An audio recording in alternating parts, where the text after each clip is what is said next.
भारतीय शेअर बाजाराला गेल्या आठवडाभरापासून भरलेल्या चीनी तापानं नव्या आठवड्याच्या सुरुवातीलाच आपले रंग दाखवायला सुरुवात केली। दिवसअखेर सेन्सेक्स 1624.51 अंशांनी तर निफ्टी 490.95 अंशांनी गडगडला। चीनी युआनच्या अवमूल्यनाचा भारतीय शेअर बाजाराला एवढा मोठा फटका बसला की गुंतवणूकदारांचं 7 लाख कोटींपेक्षा जास्त नुकसान झालं।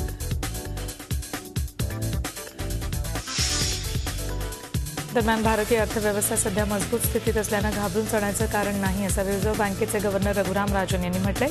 तिकडे अर्थमंत्री अरुण जेटलींनीही बाजार लवकरच स्थिरावतील असा विश्वास व्यक्त केलाय।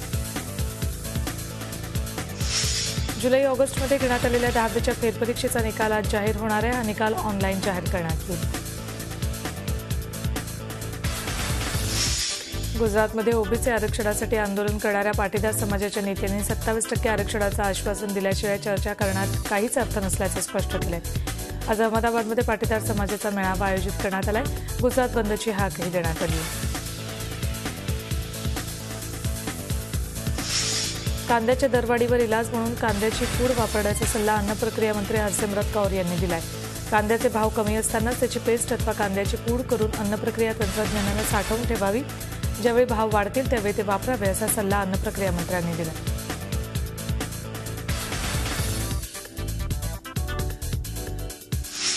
कडाडणाऱ्या कांद्यावर सरकारनं आता जालीम उपाय शोधण्याची तयारी केली आहे। गरज पडल्यास कांदा रेशनिंग दुकानांवर उपलब्ध करून देऊ असं कृषी मंत्री एकनाथ खडसेंनी म्हटलंय। मालेगाव नाशिक भागात काही ठिकाणी छापेमारी करून साठेबाजांवर कारवाई करत असल्याचंही खडसेंनी स्पष्ट केलंय।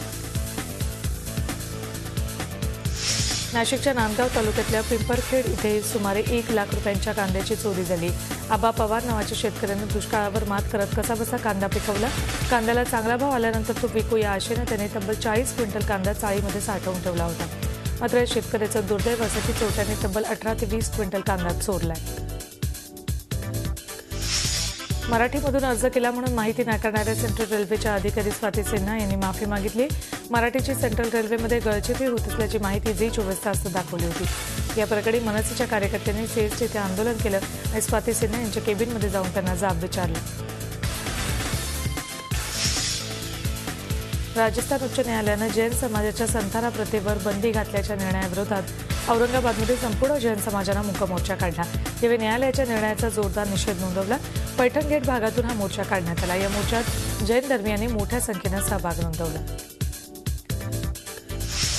राजस्थान उच्च न्यायालयानं जैन समाजाच्या संथारा प्रथेवर बंदी घातल्याविरोधात बारामतीमध्येही जैन धर्म बचाव अभियानाअंतर्गत मूक मोर्चाचं आयोजन करण्यात आलं होतं। पुण्यात जैन समाजाच्या वतीनं मूक निषेध मोर्चा काढण्यात आला। राजस्थान उच्च न्यायालयानं दिलेल्या निर्णयाविरोधात नाराजी व्यक्त करण्यासाठी हा मोर्चा काढण्यात आला होता।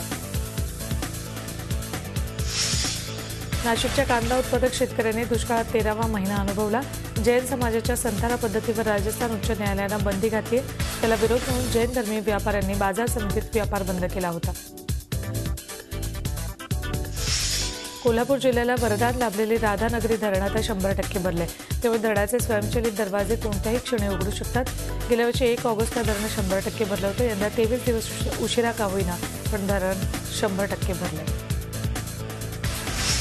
या वर्षीच्या आतापर्यंतच्या पावसावर अल निनोचा प्रभाव असल्यानं पाऊस कमी झाला, पण मान्सूनचा अजून 1.5 महिना बाकी आहे। सप्टेंबर-ऑक्टोबर महिन्यात चांगला पाऊस होतो असा दिलासा भारतीय हवामान विभागाच्या माजी संचालकांनी दिला। राज्याच्या सर्वच प्रमुख शहरात स्वाईन फ्लूचं थैमान सुरू आहे। यावर्षीचा स्वाईन फ्लूचा फैलाव गेल्या वर्षीच्याही तुलनेत जास्त आहे। विशेष म्हणजे पावसाळ्यात स्वाईन फ्लूचा फैलाव कमी होईल असा अंदाज होता, पण तो फोल ठरलाय। पावसाळा सुरू असूनही स्वाईन फ्लू वेगानं पसरतोय। अहमदनगर जिल्ह्यातील राहुरीच्या देवळाली प्रवरा शिवारात सूतगिरण्याच्या पाठीमागच्या कोरड्या पाण्याच्या टाकीत पडलेल्या बिबट्याला जेरबंद करण्यात वन विभागाला अखेर यश आलंय। पाणी आणि भक्ष्याच्या शोधात रात्री सूतगिरण्याच्या झाडीत हा बिबट्या आला असावा, त्यानंतर तो या विहिरीत पडला। जळगावमधील शिरसोली रस्त्यावरील जैन हिल्स परिसरात गेल्या महिनाभरापासून बिबट्याचा संचार सुरू आहे। यामुळे स्थानिकांमध्ये घबराट पसरली। रात्री जळगाव-पाचोरा रस्त्यावर ये-जा करणाऱ्या नागरिकांना या बिबट्याचं दर्शन होतं।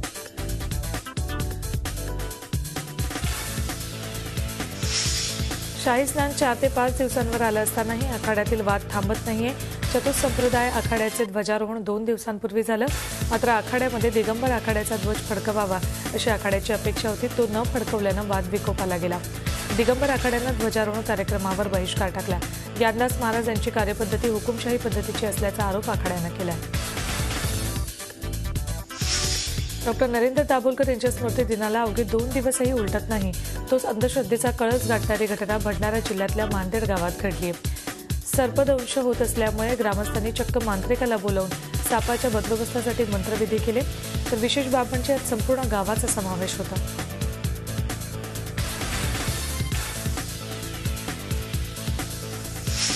सोन्याची अंगठी विकत घेण्याच्या बहाण्यानं दुकानात शिरलेल्या 3 बुरखाधारी महिलांनी भर दिवसा 4.5 लाखांचा ऐवज लंपास केला। बुलढाणा जिल्ह्याच्या चिखली शहरात विशाल टेहरे यांच्या राजा बाजारातल्या दुकानात ही घटना घडली। श्रीनगरच्या जेलमध्ये कैद असलेल्या दहशतवाद्यांशी हिजबुल मुजाहिदीनचा म्होरक्या सय्यद सलाउद्दीन फोनवर बोलत असल्याचं समोर आलंय। फोनवरून दहशतवाद्यांना जेलमधून बाहेर काढण्याचा तो प्लॅन रचत असल्याचा गौप्यस्फोट झाला। भारत आणि पाकिस्तान दरम्यानची राष्ट्रीय सुरक्षा बैठक रद्द केल्यानंतर पाकिस्तानचे NSA अजीज बरळत आहेत। मोदींचा भारत क्षेत्रीय महाशक्ती असल्यासारखा वागतोय असं अजीज महाशयांचं म्हणणं आहे। पाकिस्तानकडेही अणुशक्ती आहे, त्यामुळे पाकिस्तानला स्वसंरक्षण करता येतं। अजीज महाशयांच्या म्हणण्यानुसार भारताची गुप्तहेर संघटना रॉ पाकिस्तानमध्ये दहशतवादाला खतपाणी घालते। दहशतवादी हल्ल्याच्या पार्श्वभूमीवर तपास यंत्रणा अलर्ट झाल्यात। याच पार्श्वभूमीवर राष्ट्रीय सुरक्षा सल्लागार अजित डोवल यांनी गृहमंत्री राजनाथ सिंग यांची भेट घेतली। ISIच्या इशाऱ्यावर भारतात दहशतवादी घातपात करण्याची शक्यता वर्तवली जाते। झी 24 तास रहा एक पाऊल पुढे।